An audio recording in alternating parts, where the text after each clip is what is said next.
साथियों नमस्कार। स्वागत है आपका अपने और मेरे YouTube चैनल पर। आज मैं लाया हूँ आपके लिए BSTC या DLED प्रथम वर्ष के जो भी एग्ज़ाम होने वाले हैं उनमें सभी विषयों के प्रश्न पत्र, जो उसमें से कुछ सवाल, कुछ प्रश्न, कुछ क्वेश्चन इतने महत्वपूर्ण हैं कि जो पिछले परीक्षाओं में पूछे गए थे 15, 16, 17, 18, 19, 20 में, 20 गलती से कह दिया, 19 तक, तो वही क्वेश्चन क्या है, रिपीट होते हैं। मैंने खुद ने BSTC कर रखी है तो मेरे को तो जितना नॉलेज है आपको पता ही है। एक BSTC करा हुआ व्यक्ति या छात्र अध्यापक हैं तो उसको कितना नॉलेज होगा। तो मैं मेरे अनुभव के साथ आप सबको अच्छी तैयारी करवाना चाहता हूँ, इसलिए मैंने आज इस वीडियो के अंदर 3 प्रश्न पत्र तैयार किए जो आपके लिए बहुत ही उपयोगी हैं, बहुत ही उपयोगी। आप वीडियो को स्किप करे बिना पूरा देखना, फिर आपको समझ में आ जाएगी वाकई में हमने कुछ सीखा है। तो साथियों, आज लाया हूँ मैं महत्वपूर्ण जो प्रश्न सीरीज है। एक तो शिक्षा के उद्देश्य, ज्ञान और पाठ्य चर्चा, दूसरा है गणित शिक्षण जो 7वां प्रश्न पत्र होगा, और तीसरा है कला शिक्षण जो 9वां प्रश्न पत्र होगा। मैंने इस चैनल पर 10 के 10 प्रश्न पत्र डाल दिए हैं यूट्यूब पर, तो 10 के 10 आप यूट्यूब पर देख लेना। मेरे इस चैनल पर वीडियो में जाएं और वीडियो में जाने के बाद देख लें, आपको सभी प्रश्न पत्र मिल जाएंगे। अब अपना समय न गंवाते हुए शुरुआत करते हैं इस मैराथन क्लास की। आप सबका एक बार फिर से स्वागत।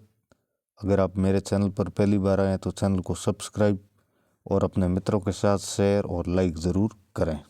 शुरुआत करते हैं। शिक्षा के उद्देश्य, ज्ञान एवं पाठ्य चर्चा, द्वितीय प्रश्न पत्र, पूर्णांक है जो 70 नंबर, समय है 3 घंटे।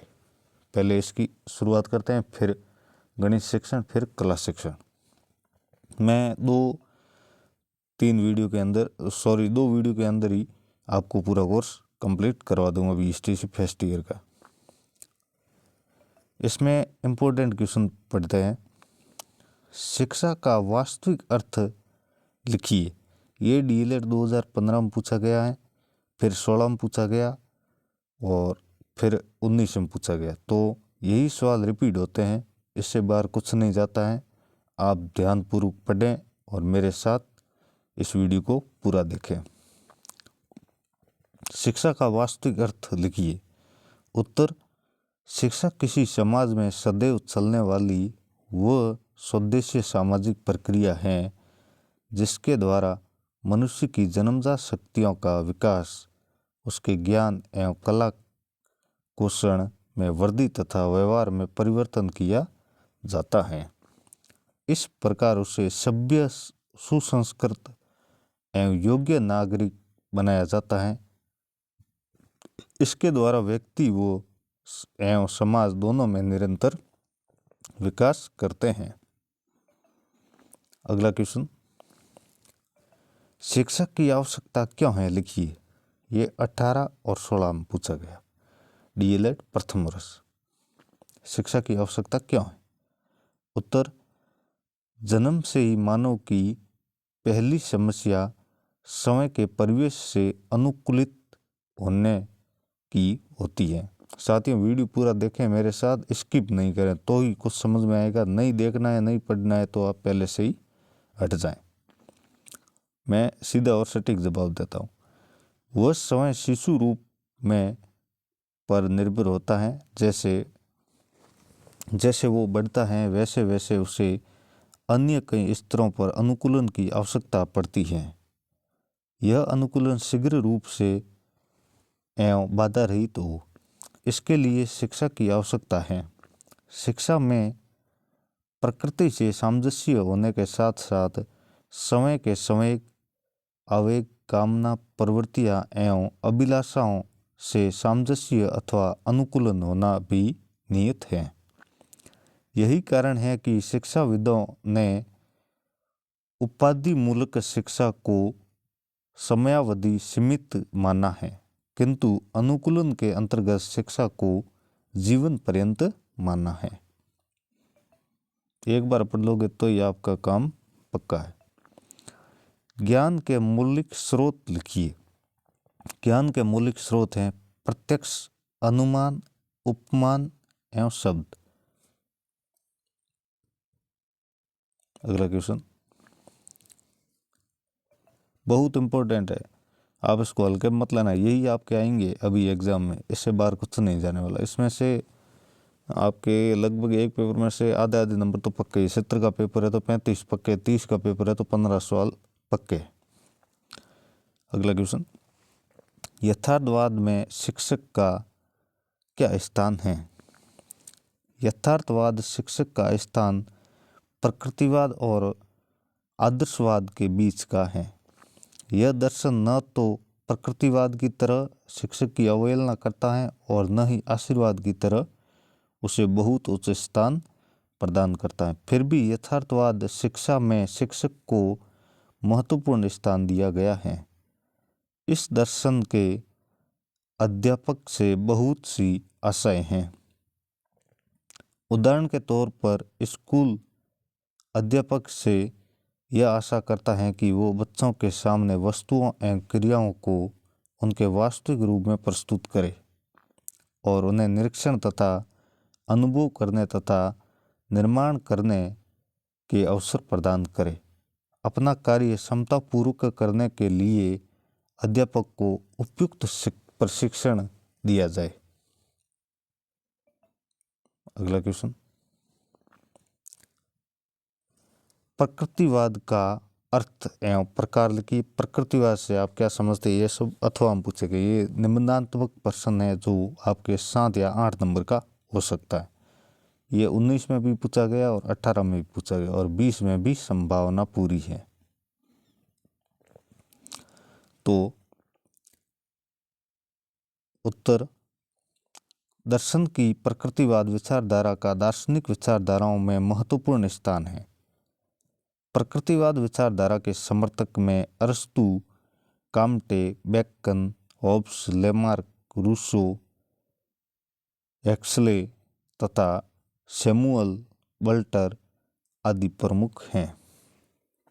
प्रकृतिवाद का अर्थ, हिंदी में प्रकृतिवाद 2 शब्दों से मिलकर बना है, प्रकृति प्लस वाद। वाद का अर्थ विचारधारा, प्रकृति का अर्थ निम्न रूपों से लिया जा सकता है। भौतिक प्रकृति, बालक की प्रकृति। प्रकृति का अर्थ है कि यह प्रकृति जो स्वाभाविक रूप में या प्राकृतिक रूप में विकसित हो और जिसकी रचना में मनुष्य का कोई सहयोग नहीं होता। भौतिक प्रकृति बाहरी प्रकृति है जो हमेशा सृष्टि का मूल कारण माना जाता है। इसमें प्रकृति के उन नियमों को लिया जाता है जिनके कारण इस संसार की वस्तुओं का निर्माण होता है। यह प्रकृति के उन नियमों में से होते हैं जो सदैव एक से रहते हैं, इसमें कोई परिवर्तन नहीं होता है।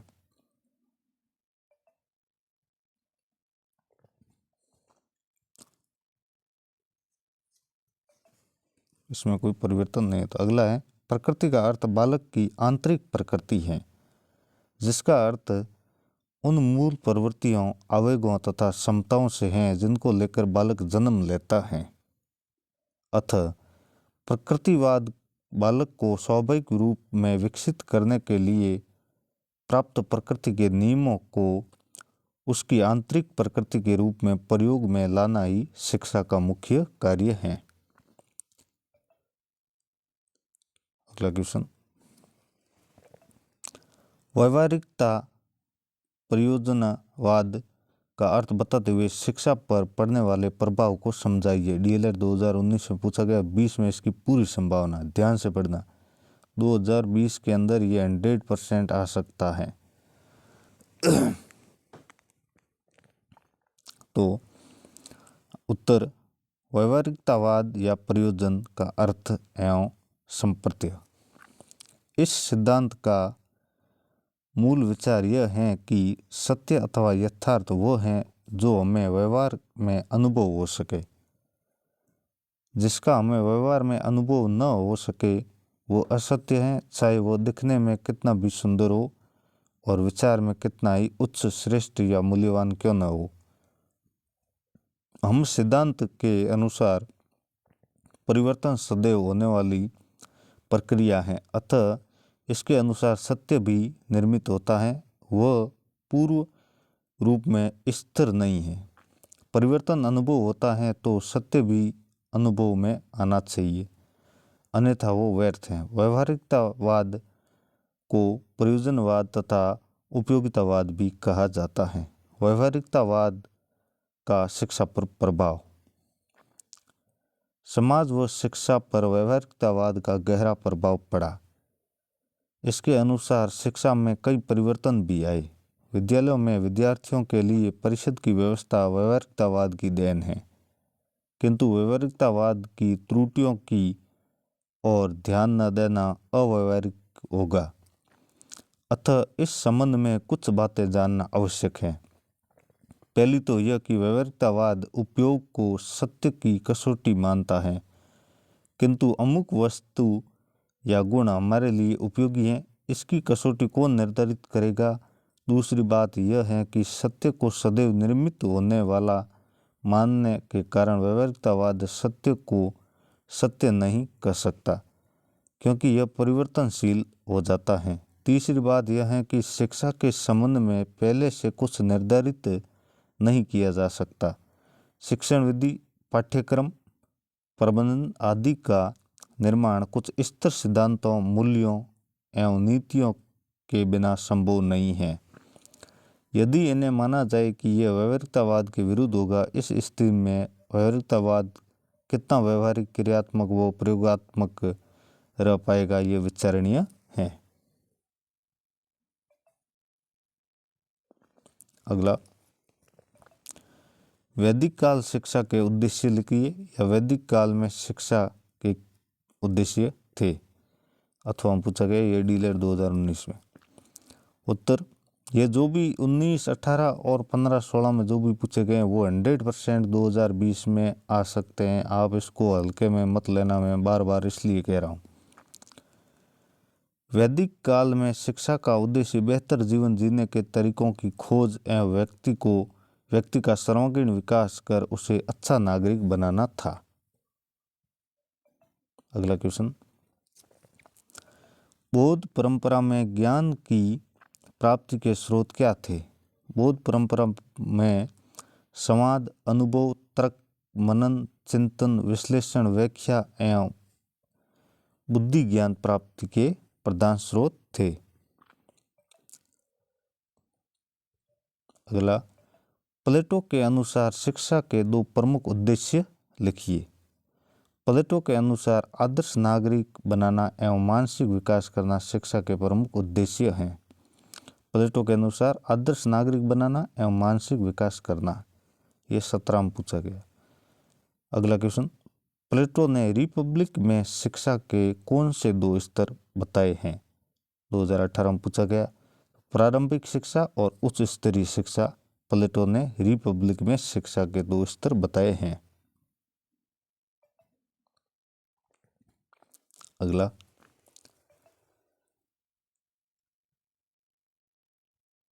अलग जाली के शैक्षिक उद्देश्य वर्तमान संदर्भ में कहाँ तक प्रासंगिक हैं, विवेचना दीजिए। 19 में पूछा गया। उत्तर, बगदाद के निजामिया विश्वविद्यालय के प्राचार्य मोहम्मद अलग जाली के शब्दों में मिट्टी के अंदर बीज की तरह ज्ञान मनुष्य के अंदर होता है, जो सीखने सिखाने की प्रक्रिया से आकार ग्रहण करना। दूसरा है, बच्चों को सिखाना वास्तव में खेत से अवांछनीय घास और खरपतवार को निकालकर पौधों के स्वस्थ विकास को सुनिश्चित करने जैसा कार्य है। अलग जाली के पहले उद्धरण में बच्चों में अनिर्णित क्षमताओं को स्वीकारा गया है और पौधे के विकास के लिए आवश्यक गुणवत्तापूर्वक मिट्टी, उर्वरक, हवा और पानी की तरह शिक्षा में विद्यालय का वातावरण, पाठ्य सामग्री, शिक्षक एवं शिक्षण विधि की आवश्यकता की ओर इशारा किया गया है। दूसरा उदाहरण शिक्षा और शिक्षक के उत्तरादित्व की बात करता है, जिसका काम बच्चों को सीखने के लिए उपयुक्त परिवेश उपलब्ध करवाना एवं उन्हें अवांछनीय प्रभावों से बचाना है। इन दोनों उदाहरणों को यदि एक साथ मिलाकर देखें तो शिक्षा बच्चों के सर्वांगीण विकास के लिए एक सतत चलने वाली प्रक्रिया है, जिसमें बच्चा अपने स्तर पर सीखने के लिए संघर्ष करता है और शिक्षक उसकी मदद करता है। अगला है, गांधी जी के अनुसार तत्कालीन शिक्षा व्यवस्था में 3 बड़ी खामियां क्या थी। पहली है, यह विदेशी संस्कृति पर आधारित है। इसमें अपनी संस्कृति को पूरी तरह दरकिनार कर दिया है। दूसरी है, यह भावनाओं तथा हाथ के हुनर की अपेक्षा करती है और सिर्फ दिमाग से दौड़ती है। तीसरी है, वास्तविक शिक्षा किसी भी विदेशी माध्यम से पाना संभव नहीं है। अगला है, डॉक्टर अंबेडकर के समय के समाज में सभी को शिक्षा का समान अधिकार व अवसर प्राप्त नहीं था। क्या वर्तमान में भी यही स्थिति है अथवा बदलाव आया है? तथ्यों सहित विचार लिखिए। ये 16 में पूछा गया। उत्तर है, अंबेडकर के काल में भारतीय समाज में चातुर्वर्णीय व्यवस्था लागू थी, जिस कारण शिक्षा सभी के लिए सुलभ न थी। शिक्षा एक छोटे से वर्ग तक सीमित थी। यह कभी भी बहुजनों का अधिकार और अवसर नहीं रही। वस्तुतः चातुर्वर्ण व्यवस्था में एक ही वर्ग शिक्षा प्राप्त कर सकता था और बाकी जनता इससे वंचित रखी गई थी। लिखना पढ़ना थोड़े से उच्च वर्गों का अधिकार बन गया था तथा निम्न वर्गों का भाग्य निरक्षरता के अंधकार में बंध गया था, क्योंकि वहाँ पहले राजा महाराजाओं के बच्चों को ही शिक्षा ग्रहण की जाती थी और जो निर्धन थे वो कभी शिक्षा ग्रहण नहीं कर सकते थे। वर्ण व्यवस्था सामाजिक भेदभाव पर आधारित थी। वर्ण व्यवस्था अनिवार्य सेवाओं और प्रतिबंधों का एक संग्रह थी जो जानबूझकर समाज में अंधविश्वास अधिकांश लोगों को कुछ गिने चुने लोगों की सेवा में लगाए रखने के लिए बनाई गई थी। ब्राह्मण शास्त्रकारों द्वारा रचित चातुर्वर्ण्य संबंधी विधान खुद विरोधी थे। इनमें शूद्रों को सामाजिक, राजनीतिक और आर्थिक अधिकारों से वंचित किया गया था। लेकिन स्वतंत्रता के पश्चात इस स्थिति में बदलाव आया। भारतीय संविधान ने धर्म, जाति, वर्ग आदि के आधार पर होने वाले भेदभाव को समाप्त करते हुए सभी को समान अधिकार व अवसर उपलब्ध करवाए, जिससे शिक्षा सभी वर्गों को प्राप्त होने लगी। शिक्षा पर किसी वर्ग विशेष का अधिकार नहीं रहा। इसमें कमजोर व निम्न वर्ग को शिक्षा प्राप्त होने लगी है, जिससे उसकी स्थिति में परिवर्तन आया है। वे सरकारी उच्च पदों पर आसीन होने लगे। अनुसूचित जाति व जनजाति के लोगों में साक्षरता बढ़ने लगी, जिससे यह वर्ग भी अपने अधिकारों के प्रति सचेत होने लगा है। वर्तमान में यह वर्ग भी राष्ट्र की मुख्य धारा में सम्मिलित हो गया है तथा निरंतर उन्नति कर रहा है। अगला है इम्पोर्टेंट क्वेश्चन, महात्मा गांधी के अनुसार बुनियादी शिक्षा के पाठ्यक्रम को समझाइए। डीएलएड 2018 में पूछा गया। बुनियादी शिक्षा का पाठ्यक्रम क्रियाशील नियुक्त पाठ्यक्रम है और इस पाठ्यक्रम में इतिहास, भूगोल, मातृभाषा, सामान्य विज्ञान, नागरिक शास्त्र आदि विषय अलग अलग रूप में नहीं रखे गए हैं, बल्कि निम्न विषयों का स्वाभाविक संबंध रहता है। इनको एक ही ज्ञान के क्षेत्र में रखा गया है। जैसे इतिहास, भूगोल, नागरिक शास्त्र को सामाजिक विषय के अंतर्गत रखा गया। बुनियादी शिक्षा सभी प्रकार की शैक्षिक क्रियाओं को जीवन की वास्तविक घटनाओं पर आधारित करना चाहती है। बुनियादी शिक्षा का विस्तृत पाठ्यक्रम निम्नानुसार है। पहला है हस्तकौशल और उद्योग, कताई, बुनाई, बागवानी, कृषि, काष्ठकला, चर्म कार्य, पुस्तकला, मिट्टी का कार्य, मछली पालन, गृह विज्ञान आदि। यह है हस्तकौशल। दूसरा मातृभाषा। तीसरा है हिंदुस्तानी, वर्तमान हिंदी उसके लिए जिनकी मातृभाषा हिंदी न हो। व्यवहारिक गणित, अंकगणित और बीजगणित। सामाजिक विषय, इतिहास, भूगोल, नागरिक शास्त्र एवं समाज का अध्ययन। अगला है सामान्य विज्ञान, बागवानी, वनस्पति शास्त्र, प्राणी विज्ञान, रसायन विज्ञान, भौतिक विज्ञान और गृह विज्ञान। अगला है संगीत व चित्रकला। अगला है स्वास्थ्य विज्ञान, सफाई, व्यायाम, खेलकूद इत्यादि। अगला है आचरण शिक्षा, जिसमें नैतिक शिक्षा, समाज सेवा व अन्य सामाजिक कार्य। अगला क्वेश्चन, मकारेंको के अनुसार पाठ्यक्रम निर्माण में किन बातों का ध्यान रखना चाहिए? 19 में पूछा गया। मकारेंको के अनुसार पाठ्य चर्चा निर्माण करते समय समाज की आवश्यकता, बच्चे की व्यक्तिगत, सबका समान अवसर तथा सामूहिक हितों का विशेष ध्यान रखना चाहिए। पाठ्य चर्चा का निर्माण इस बात को ध्यान में रखकर भी किया जाना चाहिए कि छात्रों में अधिक से अधिक कौशलों का निर्माण हो सके तथा बच्चों में उत्पादक व श्रम के प्रति उचित भावना विकसित हो सके। अगला क्वेश्चन, मकारेंको द्वारा प्रतिपादित समूह आधारित शिक्षा का वर्णन करते हुए शिक्षा के उद्देश्य बताइए। 18 में पूछा गया है। मकारेंको ने समूह शिक्षा की अवधारणा की उत्पत्ति की। संग्रहित शिक्षा के अनुसार विद्यालय, समाज, विभिन्न संस्थाएं, उन सब की संरचना, स्वरूप, परंपराएं एवं तरीके इस प्रकार न हो कि सभी एक साथ शिक्षा के उद्देश्यों की प्राप्ति में सहायक हो। इसके अनुसार शिक्षा बाल केंद्रित, निदानात्मक एवं बच्चों को उचित मार्गदर्शन देने वाली हो। बच्चे तथ्य व आंकड़ों को रटने के बजाय जो कुछ भी सीखे वह सब सामाजिक परिस्थितियों में हो। सामाजिक परिस्थितियां ही उनके सीखने का एक आधार स्तंभ हो। मकारेंको के अनुसार शिक्षा के निम्नलिखित उद्देश्य होने चाहिए। पहला है सामाजिक व नागरिकता का विकास करना। मकारेंको का मत था कि शिक्षा के द्वारा बच्चों में विभिन्न प्रकार के कौशलों का निर्माण हो तथा साथ ही निपुणता पर अधिक बल दिया। इनका कहना था कि बच्चों को उचित सामाजिक व आर्थिक निर्भरता हेतु अधिक से अधिक कौशलों का ज्ञान होना चाहिए, जिससे बच्चे में श्रम करने के प्रति भी रुचि उत्पन्न हो सके।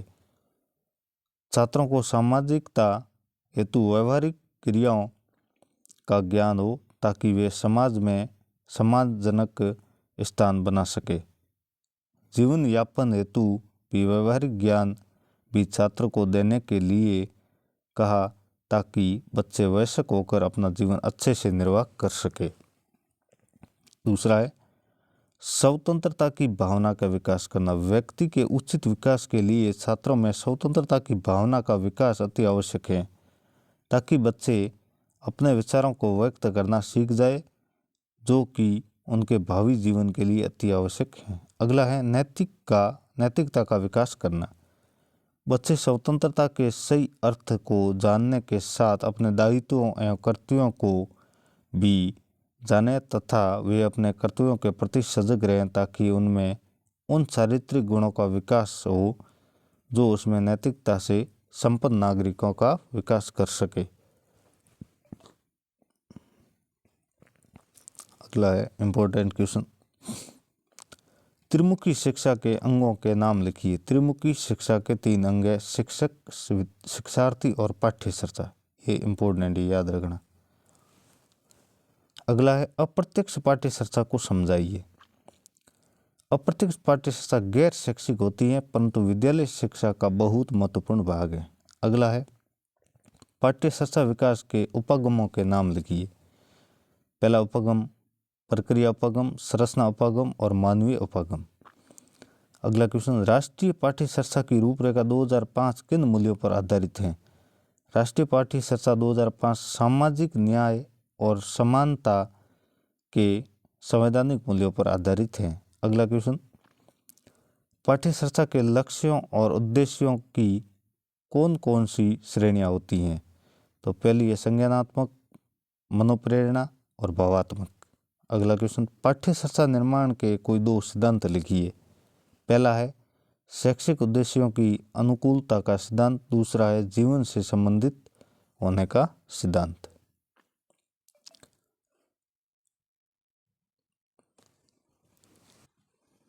अगला प्रश्न पत्र है जो नवीन पाठ्यक्रमानुसार जो गणित का प्रश्न पत्र है, जो सप्तम प्रश्न पत्र है, जो 60 अंक का है और समय 3 घंटे हैं।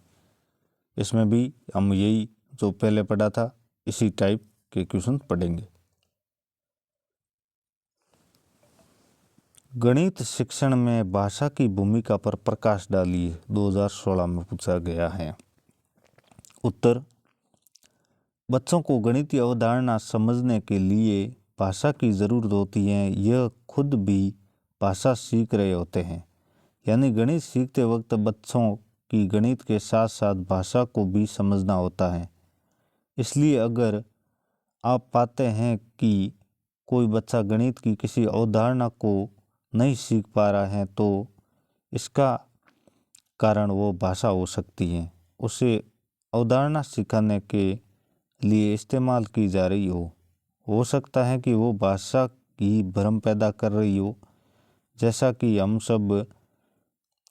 कि जब हम किसी कक्षा में घटाना पढ़ा रहे हो या पढ़ा दिए और बच्चों को कुछ प्रश्न देकर कहने लगे कि व्यकलन या अंतर निकालो, तो यदि बच्चे इस व्यकलन या अंतर का अर्थ समझते हैं तो वो उस सवाल को हल कर सकते हैं, अन्यथा उसे घटाने की अवधारणा का पूरा ज्ञान प्राप्त करने में दिक्कत होगी।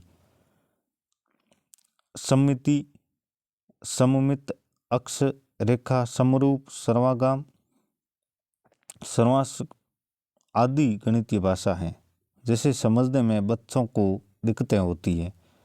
और भी इस तरह के अनेक उदाहरण देखने को मिलते हैं जो भाषा के कारण बच्चों को गणित समझने में मुश्किलें पैदा करती हैं।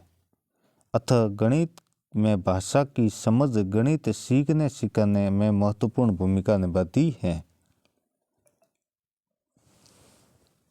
अगला है आगमन विधि की परिभाषा दीजिए, 15 में पूछा गया।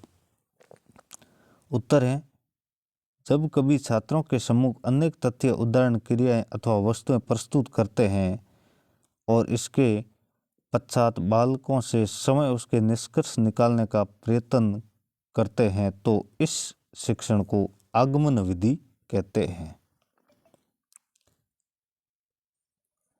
अगला है, गणित का एक पाठ पढ़ाते समय छात्र निष्क्रिय बैठे हैं, इस शिक्षण की दो कमियां लिखिए, 2017 में। उचित शिक्षण विधि का उपयोग न करना, अगर आप उचित शिक्षण विधि का प्रयोग नहीं करते हैं तो बच्चे निष्क्रिय भाव से ही बैठेंगे। दूसरा है, अधिगम सामग्री की सटीकता व विषय वस्तु को रोचक ना, विषय वस्तु जब रोचक होगी तो वो रोचकता से पढ़ेंगे बच्चे, नहीं तो नहीं पढ़ पाएंगे। तीसरा है, अपेक्षित स्थानीय पर्यावरण का सदुपयोग न करना, आपके पास अच्छा शुद्ध वातावरण है फिर भी आप उसमें नहीं बैठा रहे, बच्चों को गंदगी में बैठा रहे हैं या एक तरफ बैठा रहे हैं, कैसे बैठा रहे हैं वो आपके ऊपर है। अगला है, शिक्षक द्वारा छात्रों की सहभागिता न लेना, छात्रों की सहभागिता भी न लेना इसका कारण है। इंपॉर्टेंट क्वेश्चन, गणित शिक्षण में आगमन और निगमन विधियों का महत्व स्पष्ट कीजिए। गणित शिक्षण में आगमन विधि महत्व, पहला है, इसमें बालक स्वयं ही अपने परिश्रम के आधार पर सामान्य नियमों की खोज करते हैं।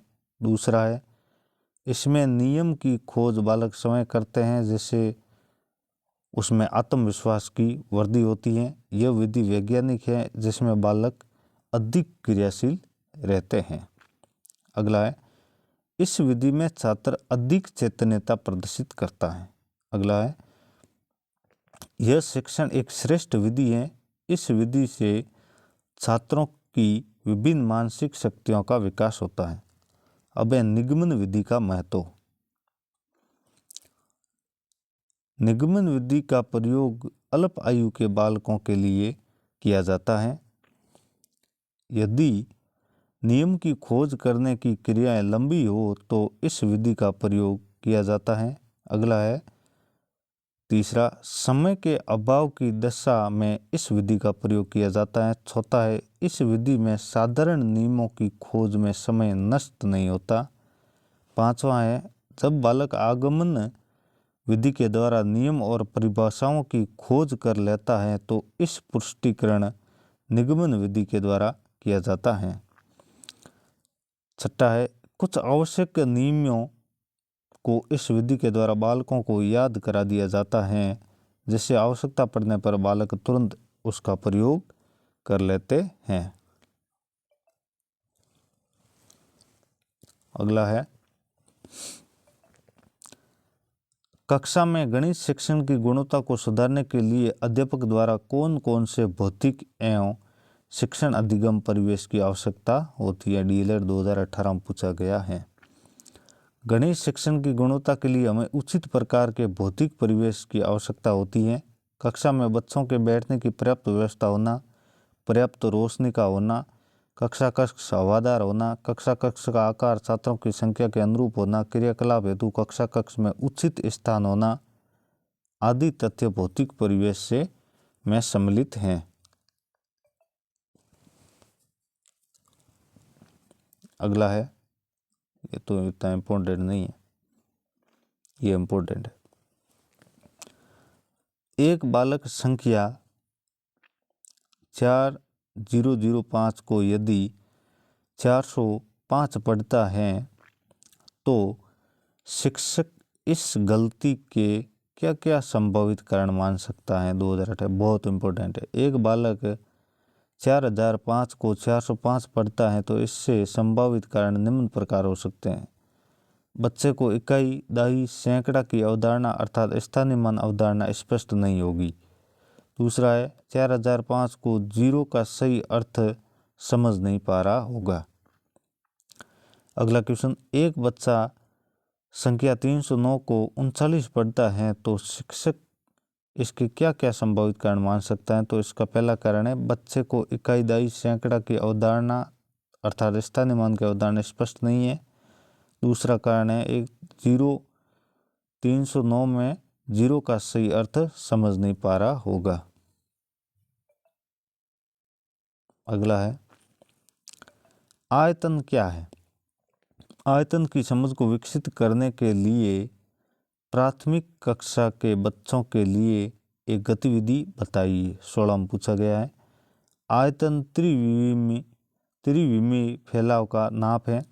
डिब्बे, नोटबुक, बंद पीपा, अलमारी, ईंट, पत्थर जैसी त्रिविमीय चीज, बंद चीज जितनी जगह घेरती है उसका आयतन होता है। आयतन यानी इन चीज़ों द्वारा घेरी गई जगह। जो भी चीज़ है, जैसे ये एक चौकोर चीज़ है और इसमें जो भी यहाँ जगह नीचे घेर दी है वो इसका आयतन है।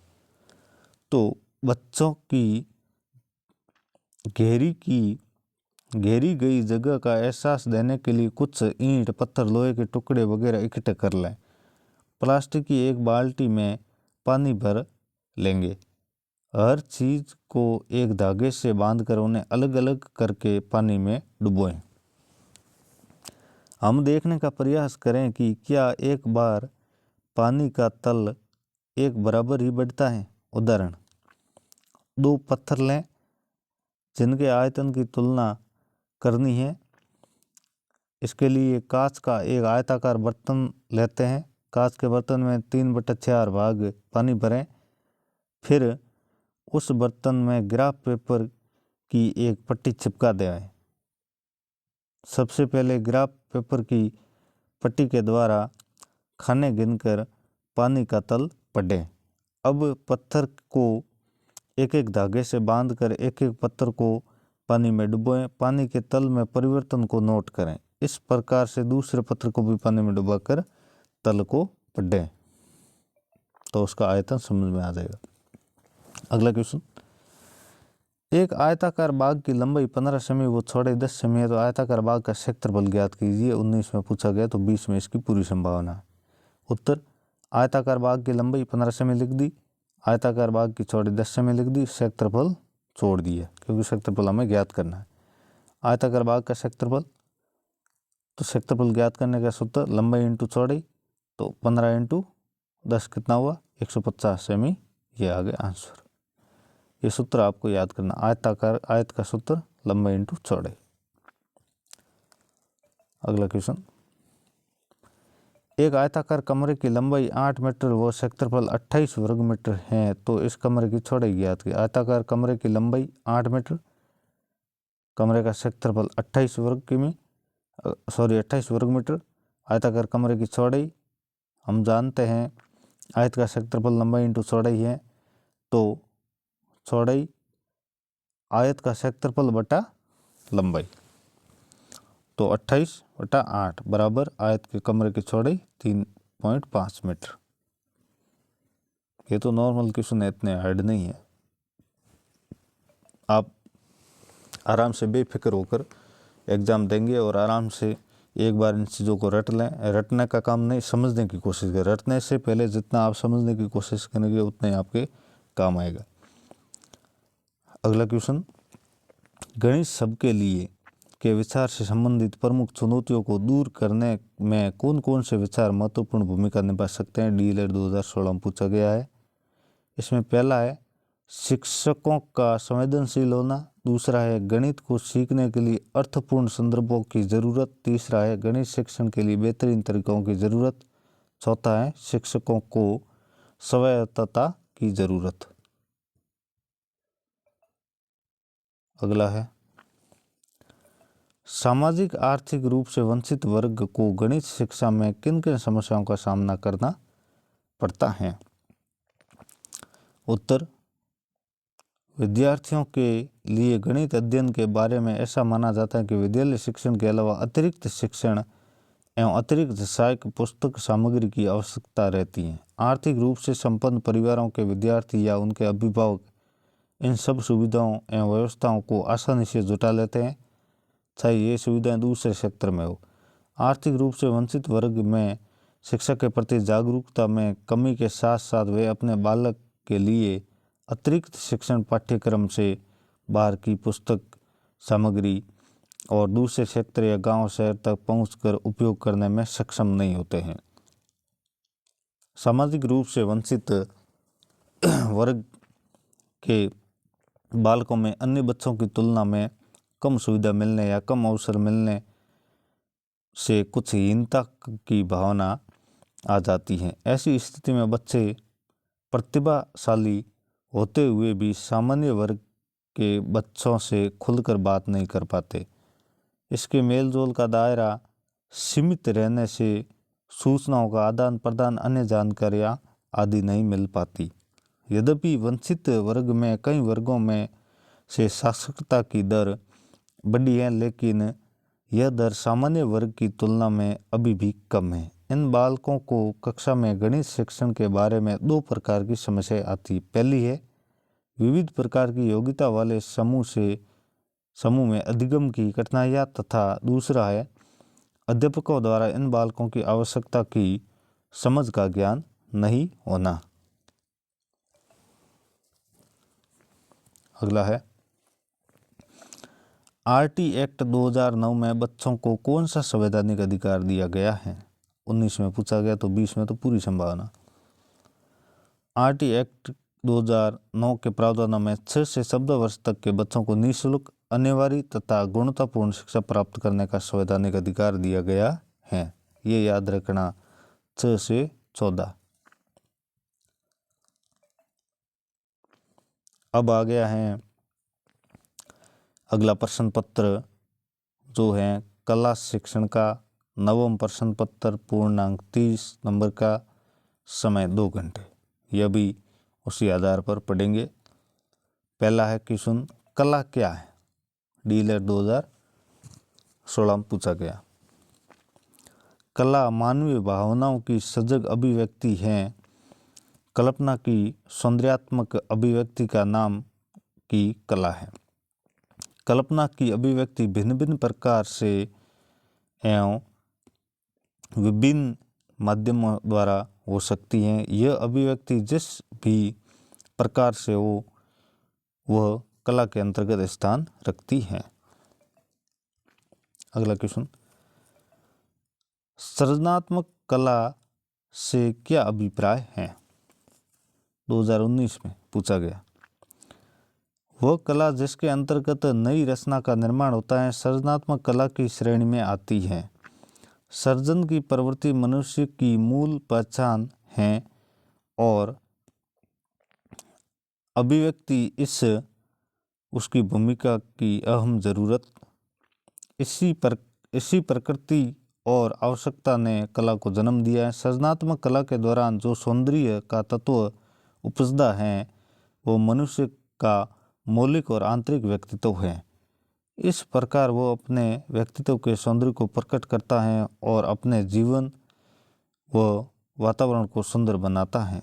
इस प्रकार सृजनात्मक कला मनुष्य के जीवन को अभिव्यक्ति को पूर्ण बनाती है जो मनुष्य की प्रगति का सूचक भी है। सृजनात्मक कला एक ऐसी कला जो मनुष्य को गढ़ने का माध्यम है जो बेहतर समाज के निर्माण में सक्रिय भूमिका निभा सकता है। साथियों, आपने चैनल को सब्सक्राइब नहीं किया है तो कर दें और लाइक भी कर दें। कल्पना एवं यथार्थ में क्या अंतर है? 18 में पूछा गया है। कल्पना यह वह शक्ति है जो अनुभूति व ज्ञान के पश्चात हमारे मस्तिष्क पर प्रभाव डालती है, जबकि यथार्थ वास्तविकता को प्रकट करने वाली शक्ति है। कल्पना के लिए संवेदना आवश्यक है जबकि यथार्थ के लिए संवेदना आवश्यक नहीं है। कल्पना को यथार्थ में रूपांतरित किया जा सकता है लेकिन यथार्थ को कल्पना में रूपांतरित नहीं किया जा सकता। कल्पना संवेदना व बुद्धि के मध्य स्थित है जबकि यथार्थ सीधे बुद्धि में स्थित है। अगला है, कला शिक्षण के 2 उद्देश्य बताइए। पहला है, कला शिक्षण के माध्यम से बच्चों के जीवन को प्रभावित करते हुए उनके आसपास के वातावरण, प्रकृति से जुड़ाव और बंधुत्व भाव को जगाना और सृजन की ओर उन्मुख करना।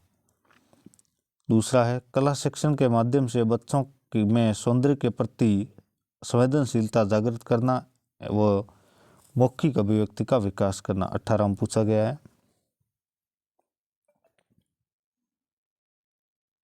यह आ गया इम्पोर्टेंट क्वेश्चन एक और, जीवन में कला बोध के कुछ उदाहरण लिखिए। भारतीय जीवन में कला बोध का ज्ञान, यह अथवा पूछे गए जीवन में कला बोध की आवश्यकता का उल्लेख कीजिए। तो भारतीय जीवन में कला बोध, भारतीय जीवन की बुनियादी इतनी गहरी रही है कि आज भी पीढ़ी की कलात्मक विधाओं से जुड़ी परंपराओं को अपनाने में प्राय गर्व अनुभव करती है। पुरानी दस्तकारी की कितनी वस्तुएं ऐसी हैं जिनका मुकाबला करने में आधुनिकतम डिजाइनर्स भी झिझकेंगे, परंतु ये सांस्कृतिक कलात्मक अवशेष अब कुछ खस्ता हालात में हैं। सने सने मतलब धीरे धीरे हमारे जीवन का परंपरागत सौंदर्य खत्म होता जा रहा है। जो वस्तुएं बनाई जाए वे खूबसूरत हो, इसके लिए सबसे पहली आवश्यकता है कि समाज के हर व्यक्ति में सुंदर वस्तु चुनने का विवेक हो। पुराने ज़माने में यह बात आसान थी क्योंकि परंपरा के कारण व्यक्ति चुनना जानता था और समाज की शिक्षण पद्धति में भी यह शिक्षा आ जाती थी। साथ ही एक कारण यह भी है कि जो वस्तुएं उपलब्ध थी उसमें से अधिकतर स्थानीय होती थी। हर व्यक्ति हर कारीगर को अच्छी तरह जानता था। कलाकार और ग्राहक में आत्मीयता के कारण कलाबोध की शिक्षा स्वाभाविक रूप से मिलती रहती थी, परंतु आज कलाबोध का हास्य हुआ है। हर व्यक्ति के सामने सारे संसार की चीज़ें उपस्थित हैं। इस स्थिति में ठीक से चुनाव कर पाना थोड़ा मुश्किल है। यह सकारात्मक स्थिति तभी संभव होगी जब बच्चों में सुंदर और असुंदर को पहचानने की समझ होगी। इसलिए कलाबोध के लिए, ज्ञान के लिए कला शिक्षण आवश्यक है।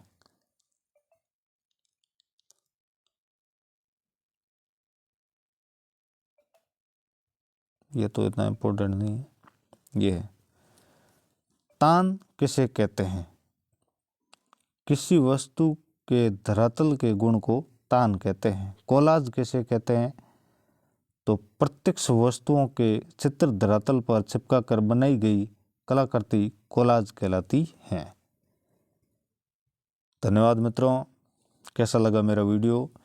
कैसा लगा ये मैराथन क्लास, महा मैराथन क्लास? मेरे को कमेंट में बताना। चैनल को सब्सक्राइब करना और अपने मित्रों के साथ शेयर करना। और कल आ रहा है मैराथन क्लास का पार्ट 2, जिसमें सारे सब्जेक्ट आपको उपलब्ध करा दिए जाएंगे।